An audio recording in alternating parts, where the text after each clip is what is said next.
Salam dan bahagia Ibu Bapak dimanapun Anda berada. Kali ini video saya tentang aksi nyata praktek model refleksi situasi, makna, dan aksi. Topik ini ada pada topik refleksi diri pada platform Merdeka Mengajar. Pada video ini kita akan membahas lagi salah satu model refleksi sederhana, yaitu model refleksi situasi, makna, aksi yang diadaptasi dari model what so, what now, and then what. Model ini cocok dalam berbagai situasi. Ini menurut bukunya Burton Terry, Reach, Touch, and Teach.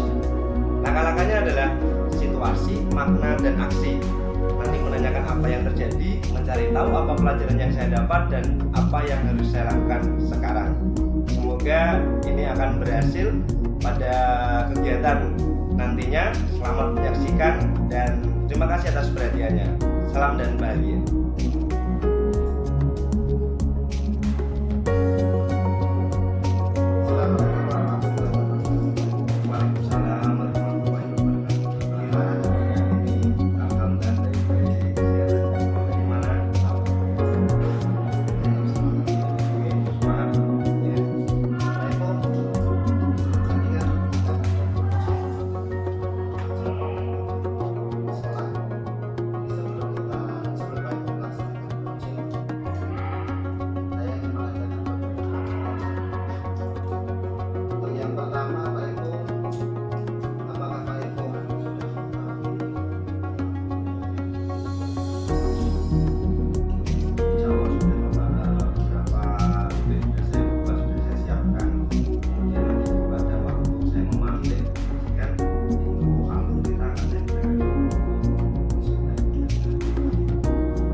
Akar masalahnya sudah ada, lalu solusinya juga dapat, itu yang akan menjadi indikator pencapaian. Oh iya, berarti Pak Eko sudah paham bagaimana alur cerita dan coaching ini ya Pak Eko ya. Berarti nanti semoga coaching Pak Eko dengan coachingnya berjalan dengan baik, lancar, dan mendapatkan solusi yang terbaik. Amin. Jadi Pak Eko, siap teman-teman, Pak. Assalamualaikum Pak Ibu. Waalaikumsalam Ibu. Silakan Ya, Ibu. terima kasih. Saya kok seperti di bank ya, ada tamu baru berdiri. Iya. Monggo Ibu. Ada yang bisa dibantu Bu? Gini Pak, saya ingin ngobrol-ngobrol sedikit ini Pak Ibu. Kira-kira Pak Ibu punya waktu nggak ini? Khusus untuk Ibu apapun waktunya pasti akan saya luangkan Ibu. Terima kasih Pak. Ini mau ngobrol-ngobrol sedikit mengenai kondisi pembelajaran di kelas saya ini Pak. Oh, kenapa Ibu? Anaknya itu motivasinya kok merasa tidak semangat dalam belajar gitu. Gitu ya. Iya. Ini saya akan hadir sepenuhnya untuk kita berbincang terkait dengan keresahan yang Ibu sampaikan tadi tentang apa Bu? Motivasi Motivasi belajar dari- bahasa Inggris itu Pak. Motivasi belajar bahasa Iya, Inggris. anak-anak itu saya merasa kurang gitu dalam motivasi belajarnya itu kurang. Di antaranya kadang mereka tidak mengerjakan pekerjaan rumah, terus kalau disuruh mengerjakan aktivitas tugas di kelas itu mereka juga ada yang bermain sendiri, ada yang asal-asalan, gitu. Ya ada beberapa anak yang aktif, tetapi beberapa anak juga motivasinya kurang gitu. Jadi yang beberapa anak itu saya rasa itu menjadi permasalahan, karena dalam bahasa Inggris saya kepinginnya itu seluruh anak itu punya semangat yang sama dalam belajar bahasa Inggris. Dalam hal apa itu? Ada yang aktif dan tidak aktif itu? Dalam hal itu tugas-tugas untuk mengisi misalnya praktek-praktek mengerjakan apa namanya label itu kan ada dalam kompetensi di dalam bahasa Inggris itu mereka menggunakan label ataupun misalnya membuat kartu ucapan. Jadi tugas-tugas seperti itu tuh mereka kok kurang kartu ucapan misalnya itu mereka sudah diberi tugas untuk membuat, ya ternyata sebagian besar tidak dikerjakan. Dalam bentuk tulisan suruh nulis itu ya tidak dikerjakan. Jadi identifikasinya kira-kira kenapa itu anak bisa sampai tidak mengerjakan? Menurut saya bosan mungkin mereka ya Pak. Bosan. Iya bosan. Nah, kebosanan itu muncul karena kalau di Karena kelas mungkin mereka disuruh melihat buku terus gitu. Jadi buku baca bagi mereka mungkin kurang bermain gitu ya. Mungkin kalau menurut saya kurang praktek, kurang bermain, kurang praktek. Iya mungkin kalau menurut saya. Bermain apa ibu kira-kira biar bisa itu? Iya mungkin karena anak mereka di tingkat SMP itu kan masih senang bermain. Jadi tingkatan untuk bermain motong-motong kertas dan seterusnya itu menempel itu mungkin menjadi permainan yang sangat menarik bagi mereka menurut saya. Nah ini dapat solusinya juga. Iya. Oh iya. Nanti ketika ibu belum saya lakukan ya Pak. Mempunyai keresahan bahwa anaknya kurang aktif, ada kebosanan, kemudian ibu juga identifikasi kebosanan itu muncul pada poin apa. Kalau kira-kira ada solusinya? Itu menunjukkan bahwa ada sudah mikir solusinya mau tak bahas seperti ini. Pada tingkat kartu ucapan itu kan itu loh kertas kayak kertas pelangi itu kan banyak ya. Asturo gitu ya. Itu anak Asturo membawa kelompok itu masih perencanaan. Itu nanti mereka dalam bentuk kelompok tapi tetap membuat sendiri-sendiri, tapi mungkin kertasnya dibagi gitu ya. Itu membuat kartu ucapan sehingga mereka itu bisa motong-motong terserah mereka, terus ditulis terserah kartu ucapan apa yang mereka senangi, diberi pita, diberi pokoknya aksesoris yang mereka sukai, sehingga tidak lagi mereka buku ataupun buku kamus itu akan membuat mereka bosan mungkin tapi saya punya pemikiran saya buat seperti itu, jadi karena mereka lebih banyak tak untuk praktek.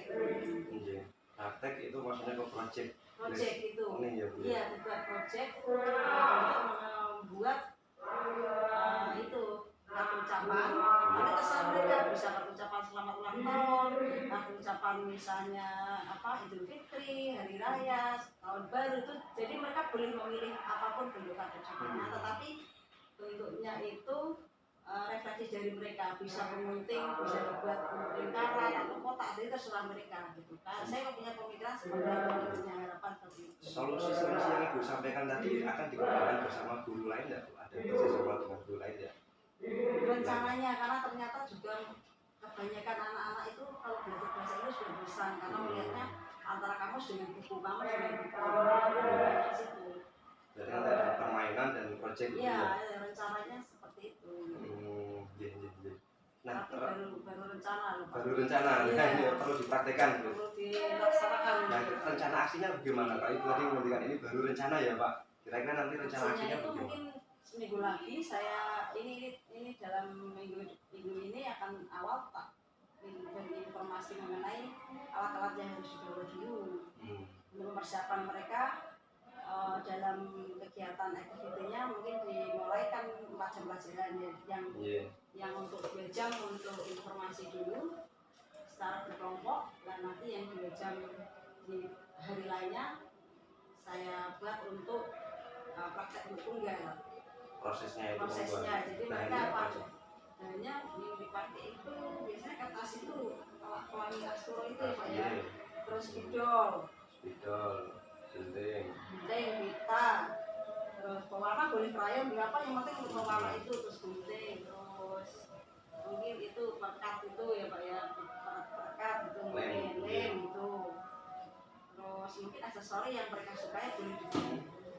Keren sekali Bu. Sebenarnya ketika Ibu tadi kesini menyampaikan keresahan yang muncul, keresahan ini muncul, kemudian Ibu timbul juga solusi, rencana aksinya akan dimulai dilakukan, terus ada komunikasi terhadap guru lain sehingga nanti juga memungkinkan akan bekerja sama terkait apa yang akan ibu kembangkan itu. Nah, lalu sebagai wujud tanggung jawab, apakah kegiatan ini akan dilaksanakan secara kontinu ataukah hanya satu kali ataukah ada evaluasi kira-kira?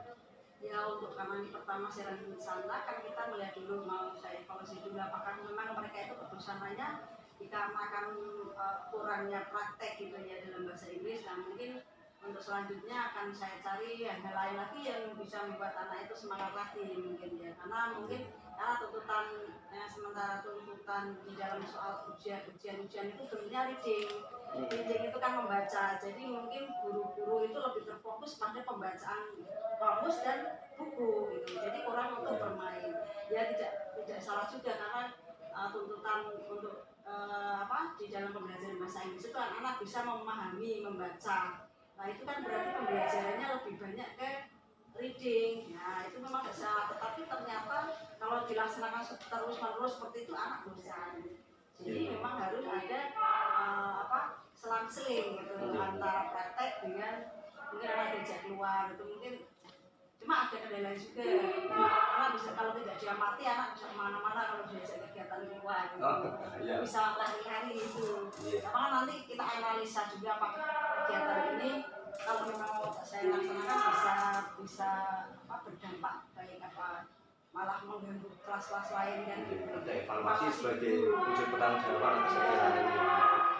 Keren sekali Bu kegiatannya. Nanti jangan lupa kalau rencana ini sudah dijalankan, sudah ada hasil dari evaluasi, diseminasi dengan rekan sejawat yang lain Bu, bahwa program tadi project, kemudian game menggunakan kertas-kertas untuk materi undangan itu bisa dijalankan dengan ucapan dengan baik. Kira-kira solusinya sudah dimulai ini. Kita akan ngobrol lagi kapan Bu untuk evaluasi juga. Kalau nanti sebelum pelaksanaan hari anak pelaksanaan mungkin untuk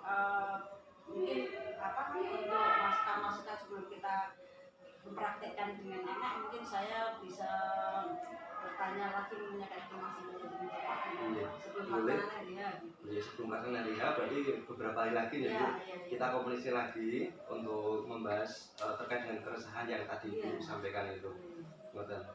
Ibu, terima kasih. Ternyata solusinya juga sudah muncul dari diri sendiri, sudah disampaikan, keren sekali Ibu. Sebenarnya, matur nuwun. Berarti terima kasih Pak untuk waktunya. Waalaikumsalam warahmatullahi wabarakatuh. Iya, gimana Pak Pri? Tadi sudah melaksanakan coaching dengan baik. Saya pengakuan dosa lagi nih Pak. Ya. Tadi Pak Eko nanti sampaikan hasilnya. Sebelumnya saya menanyakan apa yang sudah dilakukan bersama coaching yang akan menjadi indikator ketercapaian.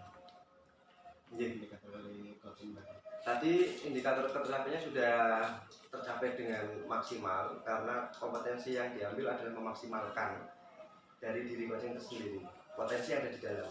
Nah, beliau sudah memaksimalkan dengan keresahan yang beliau munculkan, yang beliau rasakan itu solusinya juga muncul dari beliau sendiri.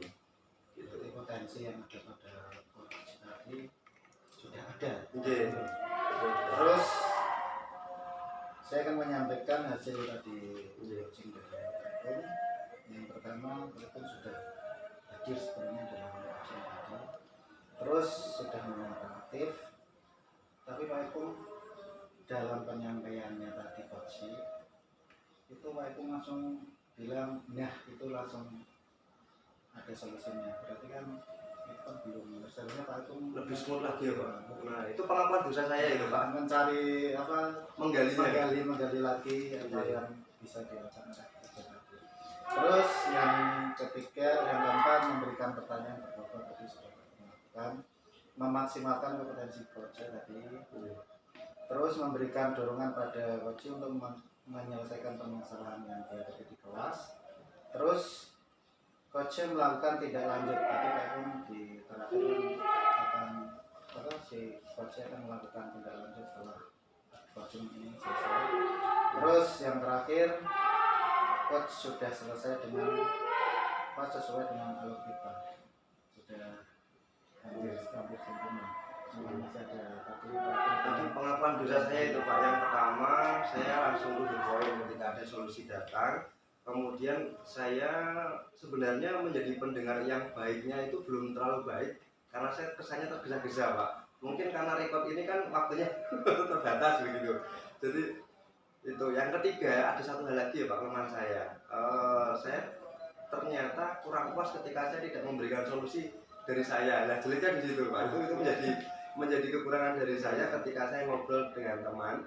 Ini ada batasan yang di mana alur kita ini kita tidak bisa memberikan solusi secara langsung, tapi harus memantik, menggali potensi dari beliau sendiri. Padahal belum tentu yang kita gali itu kita juga bisa memberikan solusi yang lain dan lebih tepat. Nah disitulah kelemahan saya 3 dari itu Pak. Mohon maaf Pak. benar ya di belakang tadi, kita hanya sebagai coach, kita hanya memberikan pemantik, kita menggali potensi dari coach tersebut. Jadi intinya kan coach tersebut menyelesaikan permasalahannya sendiri. Kita hanya memberikan beberapa pertanyaan, beberapa counter memantik, terus coachingnya mencari bagaimana sebenarnya menghadirkan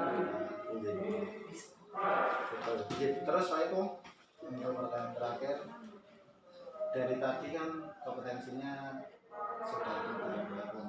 Nah, kompetensi lain yang dikembangkan Pak Ipung dalam coaching itu apa? Kalau untuk diri saya sendiri, dari diri saya sendiri tentu saya akan berusaha menjadi pendengar yang baik. Karena menjadi pendengar yang baik itu ternyata butuh waktu dan kemampuan. Tidak serta-merta kita itu bisa menjadi pendengar yang baik ternyata. Itu yang pertama. Kedua, kalau memberikan pertanyaan pemantik dan memantik bahwa coaching itu punya solusi itu kan sebenarnya bisa mengalir. Hanya saja tingkat kebosanan ketika kita mendengarkan keresahan orang lain yang mana harus kita juga memantik. Ini punya masalah apa, solusinya bisa dikumpulkan dari banyak sendiri. Kalau kita kan biasanya punya masalah apa, yuk kita solusikan bersama, kita juga memberikan saran. Nah di situ yang harus saya tingkatkan supaya ketika menjadi coach itu lebih baik. Nah, tadi yang diutarakan Pak Ipung bahwa sebagai coach kita terutama itu kita menjadi pendengar yang baik. Sepenuhnya hadir, kita mendengarkan, baru kita menyampaikan pertanyaan-pertanyaan untuk pemantik. Baru coach akan mencari menggali sendiri. Itu ya Pak Ipung ya. Matur nuwun Pak Prit. Monggo.